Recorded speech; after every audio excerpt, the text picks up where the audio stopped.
نبی پاک صلی اللہ تعالیٰ علیہ وسلم نے فرمایا خطا کاروں میں سے ایک بہترین خطا کار بھی ہے خطا کار پر بہترین خطا کار۔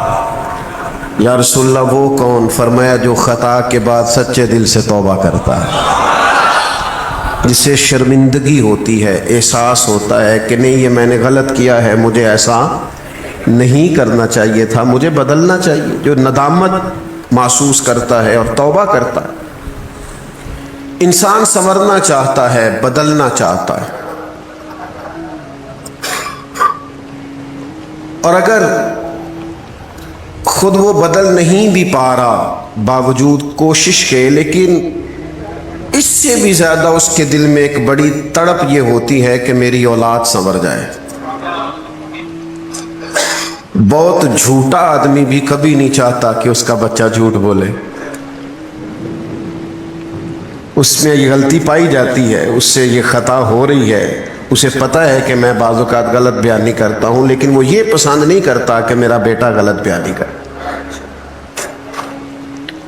جو آدمی معاذ اللہ استغفر اللہ کسی وجہ سے کسی خطا میں، کسی غلطی میں، کسی جرم میں مبتلا ہے، وہ یہ نہیں چاہتا کہ میرا بیٹا اس رستے پہ چلے۔ اپنی اصلاح کی بھی فکر ہوتی ہے، لیکن اس سے بڑھ کر بھی لوگوں کو یہ فکر ہوتی ہے کہ جو کمزوریاں، جو غفلتیں، جو سستیاں مجھ میں پائی جاتی ہیں وہ میری اگلی نسل میں نہ پائی جائیں۔ کیا کریں؟ سنورنے کا رستہ کیا ہے؟ بدلنے کا رستہ کیا ہے؟ اخلاقی طور پر درست ہونے کے لیے ہمارے پاس کون سی راہ ہے؟ تو قرآن مجید نے ایک مضبوط رستے کی طرف ہماری رہنمائی کی ہے۔ فرمایا یا ایھا الذین آمنوا اتقوا اللہ وکونوا مع الصادقین، اے ایمان والو اللہ سے ڈرو اور سچوں کی سنگت اختیار کرو، صادقین کے ساتھ بیٹھو۔ اللہ کرے آپ موبائل کم دیکھیں اور میری بات زیادہ سنیں، آمین تو کہیے گا۔ دعا تو مانگی جا سکتی ہے نا جی، کیوں جی؟ قبولیت ہو جاتی ہے، اللہ قبول کرنے والا ہے۔ موبائل آپ کے پاس رہنا اور میں نے جانا ہے، لیکن آپ کی ساری توجہ موبائل پہ ہے۔ اللہ تعالیٰ آپ کو جزائے خیر دے، 2-4 لوگ بنا لیں، باقیوں کو دے دیں، اتنا ہی کافی ہوتا ہے، سب کو یہ کام نہیں کرنا چاہیے۔ فرمایا اللہ سے ڈرو اور سچوں کی سنگت اختیار کرو۔ یہ جو صالحین کی صحبت ہوتی ہے جو دلوں میں تقوی پیدا کرتی ہے۔ 10 لوگ ایک جگہ بیٹھے ہوں اور 9 اٹھ کے نماز پڑھنے چلے جائیں تو امید ہے 10واں بھی بیٹھا نہیں رہے گا،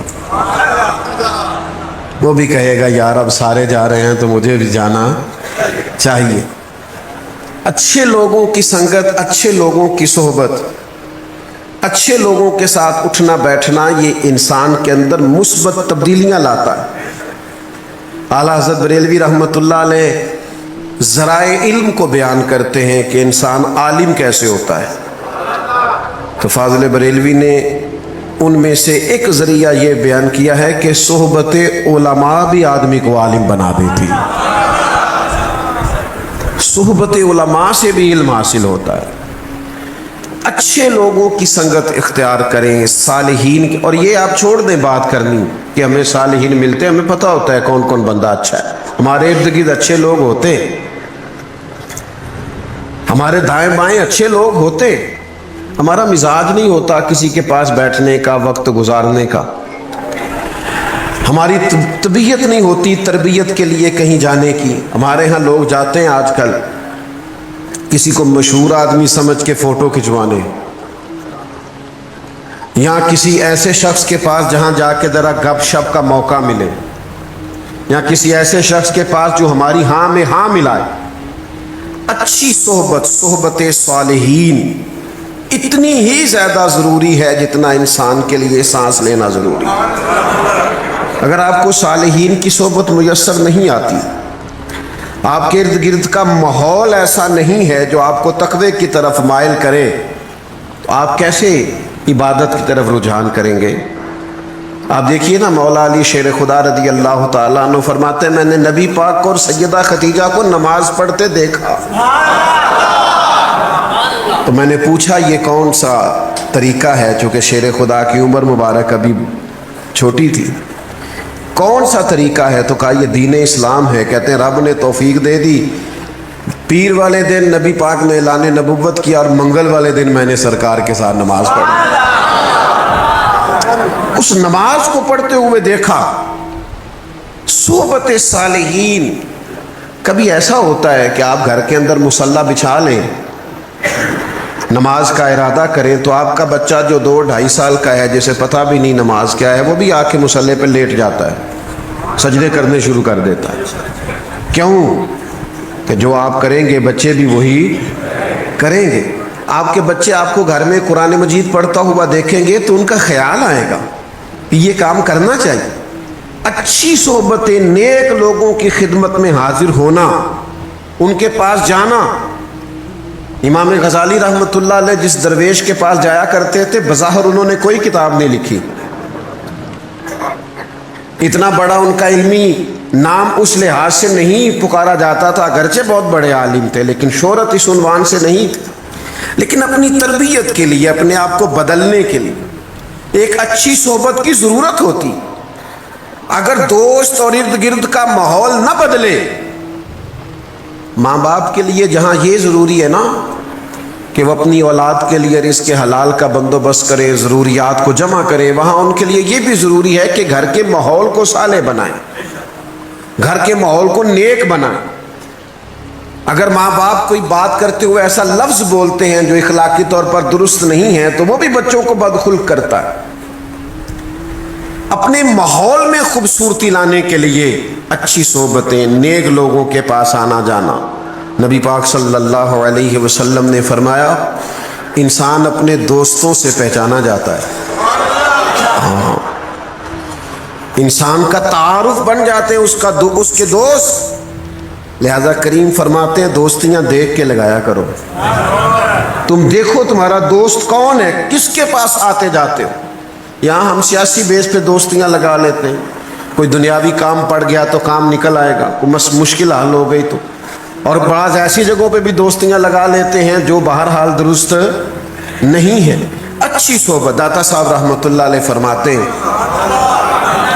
داتا صاحب فرماتے ہیں ایک شخص حج کرنے گیا تو بیت اللہ کا طواف کرتا تھا، یا مینا میں جاتا تھا، یا مزدلفہ میں جاتا تھا، یا عرفات میں بیٹھا تھا، تو ہر جگہ ایک ہی دعا مانگتا تھا، یا اللہ میرے دوستوں کو نیک کر دے، یا اللہ میرے دوستوں کو نیک کر دے، یا اللہ میرے دوستوں کو صالح بنا دے۔ تو جو لوگ اس کے زیادہ ساتھ تھے، جنہوں نے کئی دفعہ اسے یہ بات دہراتے اور یہ عمل دہراتے دیکھا تھا، وہ کہنے لگے میاں دوستوں کو نیک کر دے، کچھ اپنے لیے بھی مانگ۔ کہنے لگا اپنے لیے ہی مانگ رہا ہوں، یہ اپنے لیے ہی مانگ رہا ہوں۔ کیا مطلب؟ کہنے لگا اگر میرے سارے دوست ٹھیک ہو گئے، نیک ہو گئے، تو میں خود بخود ہو جاؤں گا، چونکہ وہی میرے دائیں بائیں رہتے ہیں، وہی میرے آگے پیچھے رہتے ہیں، انہی سے میرا اٹھنا بیٹھنا ہے، وہی میرے سفروں میں ساتھ ہو۔ صالحین کے پاس بیٹھیں، نیک لوگوں کی سنگت اختیار کریں۔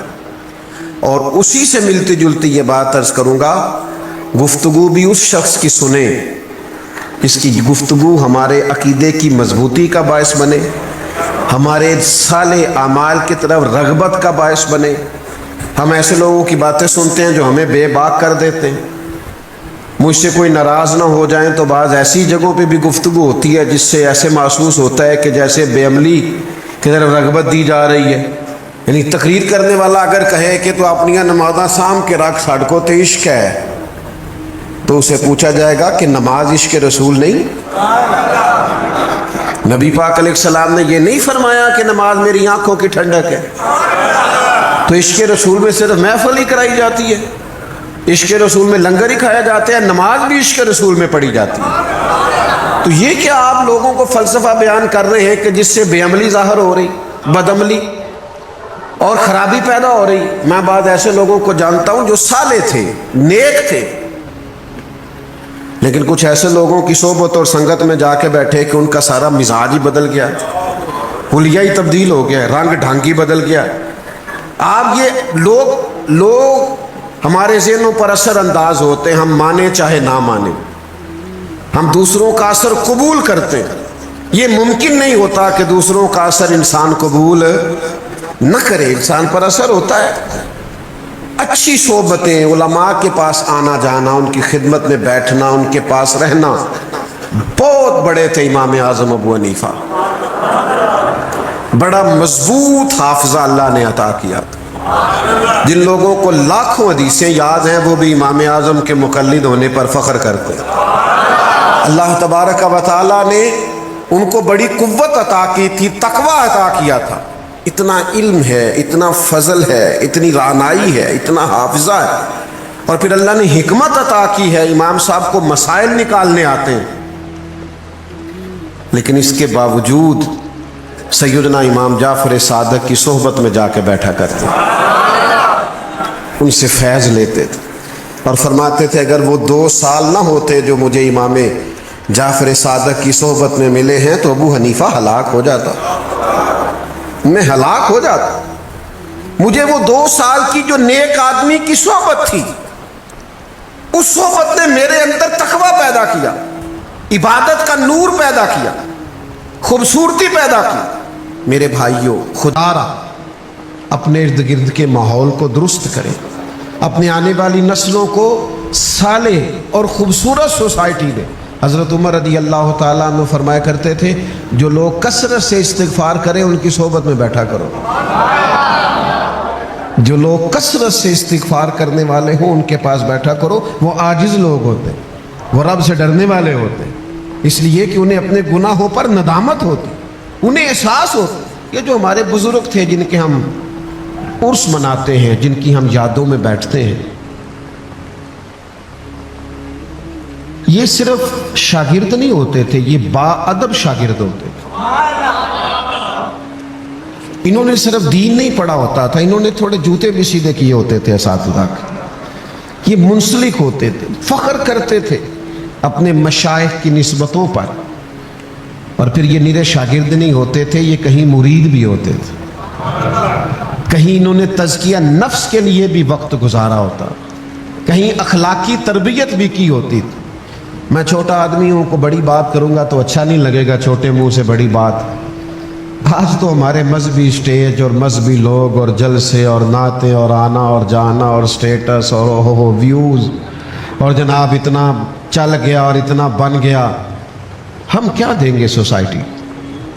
کیا سیکھیں گے لوگ اس ماحول سے، جس ماحول میں صرف کھینچا تانی، جس ماحول کے اندر اس طرح کا نظریہ بن گیا کہ چھپ جانے کو جی چاہتا ہے، دل کرتا ہے اٹھ بھلیا چلو تھے بسیے، جتھے وس دینی سارے ینے، نہ کوئی ساڈی ذات پچھانے نہ کوئی سانو منے۔ ماحول ہی اور طرح کا ہو گیا، رنگ ہی اور طرح کا ہو گیا، کوئی اسلوب ہی نہیں رہ گیا، صحبت لوگوں کی بدل گئی۔ صالحین کے پاس بیٹھیں، اچھی باتوں کو سیکھیں۔ اور پھر ایک اور بات بھی آپ کی خدمت میں عرض کروں، انسانوں میں خوبیاں بھی ہوتی ہیں، خامیاں بھی ہوتی ہیں۔ آپ کسی سے خوبی لے لیں اور خامی چھوڑ دیں، کوتاہیوں سے صرف نظر کریں۔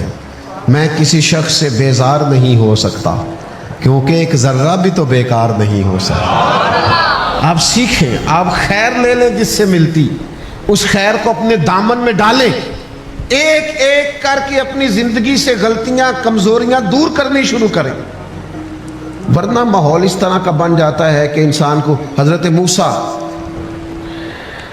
کلیم اللہ علیہ السلام ایک دفعہ کہا گیا کہ بستی میں جو سب سے نیک آدمی ہے وہ ڈھونڈ کے لائیں، تو اب جسے حضرت موسیٰ نیک کہیں گے وہ کتنا کو نیک ہوگا؟ پوری بستی میں سے نیک آدمی تلاش۔ مکتوبات 2 صدی میں صوفیاء اس کو لکھتے ہیں، کہتے ہیں وہ سب سے نیک آدمی ڈھونڈ کے حضرت موسیٰ علیہ السلام لائے۔ اب کہا گیا اس کے ذمے لگائیں، حضرت موسیٰ نے اس کے ذمے لگایا کہ بستی میں سب سے گناہگار بندہ ڈھونڈ کے لاؤ۔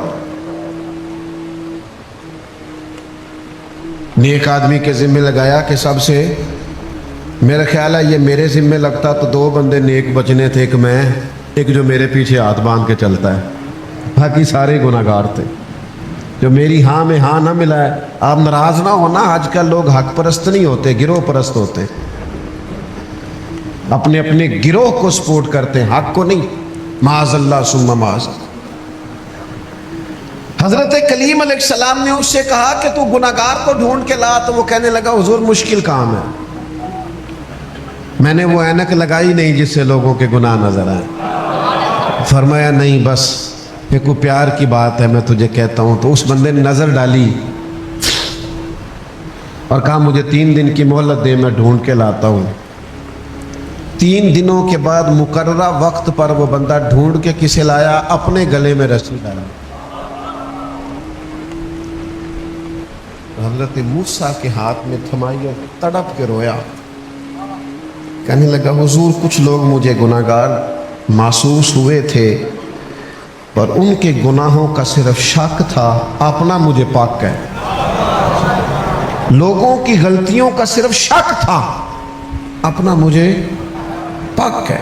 مجھے پتہ سارا ہے سردار نو کیتیاں دا، من نانم کے من دانم، جو میں ہوں میں جانتا ہوں، مجھے اپنی خطاؤں کا پتہ ہے۔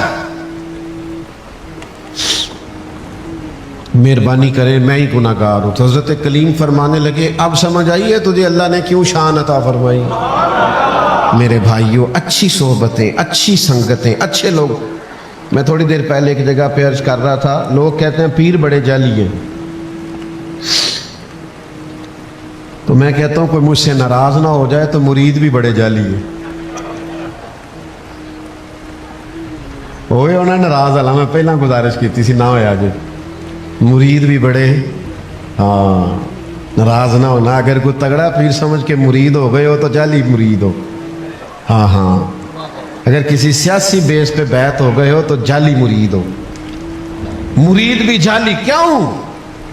کہ تو اس لیے مرید ہو گیا ہے کہ میں طویل اچھا مل جائے گا اور کام چل جائے گا، اس لیے مرید ہو گیا ہے کہ ہو رش بڑا ہے تو ذرا معاملہ آگے چلا جائے گا۔ وہ سینکڑوں سال پہلے حضرت سلطان باؤ نے کہا تھا رب دا طالب کوئی نہیں ملیا، یہ تے جو ملے ہے طالب زردہ ہوں، یہ تو مال کے طالب ہیں، رب دا طالب کوئی نہیں ملیا، جو ملیا طالب زردہ ہوں، یہ تو مال کے لیے آئے۔ یہ تو چاہتے ہیں کوئی ایسے کوئی پیر صاحب کوئی ایسا تعویذ دے جو گلے میں رکھو نوٹ ختم نہ ہو۔ یہ تزکیہ نفس کے لیے تو آئے نہیں، تربیت کا تو مزاج ہی نہیں، سیکھنا تو چاہتے ہی نہیں۔ اور پھر میں کیا عرض کروں، جب پیروں کی لڑائیاں مرید سلجھائیں گے تو ان کی تربیت تھوڑی ہوگی، ان کی کوئی تربیت ہوگی، انہیں تو پتہ چل جائے گا کون کون اپنے نفع کے لیے مجھ سے کیا کرا رہا۔ اچھی صحبتوں میں بیٹھے اور صالحیت کا مزاج اختیار کریں۔ میں اور آپ جس معاشرے میں وقت گزار رہے ہیں یہ معاشرہ ہجوم بنتا جا رہا ہے۔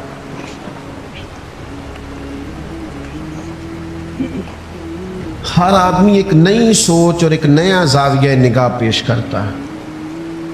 الجھے ہوئے خیالات، بکھری ہوئی سوچیں، وسوسوں کا غلبہ، ٹوٹتی بکھرتی باتیں، چھوٹی چھوٹی گروہ بندیاں، چھوٹی چھوٹی اہل حق کے اندر بھی چھوٹے چھوٹے گروپ، یہ انداز درست نہیں ہے۔ اپنے بزرگوں کی صحبت اختیار کریں، اپنے بزرگوں کی کتب کا مطالعہ کریں، آپ ان چیزوں کو دیکھیں جو آپ کے اندر مثبت تبدیلیاں پیدا کریں، اپنے اخلاق کو سنوارنے کے لیے، کردار کو سنوارنے کے لیے، لب و لہجے کو بدلنے کے لیے۔ آپ اللہ کے بندے جو ہوتے تھے ان کی خدمت میں جو بیٹھتا تھا اس کا رنگ بدلتا تھا۔ میں بس بات سمیٹنے لگا ہوں، آپ توجہ فرمائیے گا۔ حضرت سفیان ثوری دعا مانگ رہے تھے، یا اللہ راضی ہو جا، یا اللہ راضی ہو جا، یا اللہ راضی ہو جا۔ تو حضرت رابعہ بصریہ پردے کے پیچھے بیٹھی تھی، وہ بار بار دعا مانگ، یا اللہ راضی ہو جائے۔ تو حضرت رابعہ پردے کے پیچھے سے بولی، کہنے لگی چلے بس کریں، کچھ آگے بھی مانگیں۔ تو کہنے لگے آپ کیوں اس پر ناراض ہو گئی ہیں؟ تو فرمانے لگی پہلے یہ جتنے لوگ دعا مانگ رہے ہیں یا اللہ راضی ہو جا، یا اللہ راضی ہو جا، یہ سارے اپنے دل پہ ہاتھ رکھ کے بتائیں نا، یہ سارے اللہ سے راضی ہیں؟ یہ سارے اللہ سے، چونکہ قرآن مجید کا اسلوب یہ ہے کہ رضی اللہ عنہم ورضوا عنہ ذالک،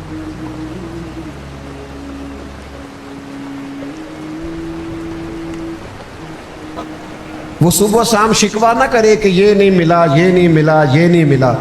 توجہ ہے آپ کی میری بات؟ وہ ہر وقت شکوہ نہ کرے، بلکہ اللہ بندے سے راضی ہو اور بندہ بھی اپنے اللہ سے. اور نبی پاک علیہ السلام نے فرمایا تو رب کے دیے ہوئے تھوڑے رزق سے راضی ہو جا، وہ تیری تھوڑی عبادت سے راضی ہو جائے. راضی رہنا سیکھیں. بڑا ہی شکوہ ہے لوگوں کی زبانوں پر، بڑے ہی شکوے. ہم نے تو کسی کو چھوڑا نہیں، نہ کوئی ادارہ چھوڑا ہے پاکستان کا شکوہ کر کر کے، اعتراض کر کر کے. نہ کوئی جماعت چھوڑی ہے، نہ کوئی مذہبی آدمی کو ملتا ہے آپ کو جو ٹھیک ہو، کوئی نہیں. ایسی ہوا چلی ہے کہ ہر شخص سوچتا ہے تمام شہر جلے بس ایک میرا گھر نہ جلے، سب ختم ہو جائے میں بچ جاؤں. سب کے خلاف مہم چلاؤ. تشریف رکھیں جی، تھوڑی دیر بات کرنے دیں. آپ کا انتظام بڑا اچھا ہے، بس بات ختم ہو گئی. اللہ آپ کو سلامت رکھے. یہ بات مکمل کر لوں اور بات کو سمیٹتا ہوں. بھائیو، اللہ کی رضا پہ راضی رہنا سیکھیں. ہر شخص کی ہر مقام پر ضرورت ہے. یہ کوئی عزت نہیں ہے ہمارے ہاں یہ اللہ ماشاء اللہ ساؤنڈ چلانے والے کی. کبھی کسی نے اسٹیج پہ بیٹھے دیکھا اس کے گلے میں کبھی کسی نے ہار ڈالا ہے؟ لیکن اگر ساؤنڈ ہی نہ چلے محفل چلتی ہے تو قدر مانو نا، اس کی بھی کوئی قدر ہے. یہ الیکٹریشین جو پنکھے لگاتا ہے اور چلاتا ہے، یہ آج نہ چلے ہوئے ہوتے تو کتنی گھٹن ہو جاتی. لیکن کیا قدر ہے. ہر شخص جہاں ہے وہ راضی رہے کہ رب نے جہاں مجھے رکھا ہے بڑی شان سے اپنے مالک کی رضا پہ اور تقسیم پہ راضی رہیں. میں اکثر محبت سے دوستوں سے کہا کرتا ہوں کہ خدا جانے بلندی ہے کہ پستی، خدا جانے بلندی ہے کہ پستی، پر جہاں میں ہوں وہاں کوئی نہیں ہے. جہاں میں ہوں وہاں کوئی نہیں ہے. یہ بطور شکر کے کہتے ہیں. تو اچھی صحبت اختیار کریں، ان لوگوں کے پاس بیٹھیں جن کے پاس بیٹھنے سے شکر مزاج میں پیدا ہو، صبر پیدا ہو، تحمل پیدا ہو، بردباری پیدا ہو، عبادت کا ذوق پیدا ہو، اللہ کی طرف رجوع کرنے کی طبیعت پیدا ہو. نکل آئیں کیمروں کی دنیا سے باہر، اور نکل آئیں آپ لائکس اور کمنٹس کی دنیا سے باہر. اور مہربانی کریں، دنیا شیشوں کے اندر نہیں، شیشوں کے باہر ہے. باہر نکلیں، حقیقت کی زندگی گزاریں. اللہ کے حضور دعا کرتا ہوں اللہ تعالیٰ اس آستانہ نور کو آباد و شاد رکھے، ہمارے حال پہ رحم فرمائے. دعا ہوگی اور حضرت دعا فرمائیں گے. سلام ہوگا. المكتفين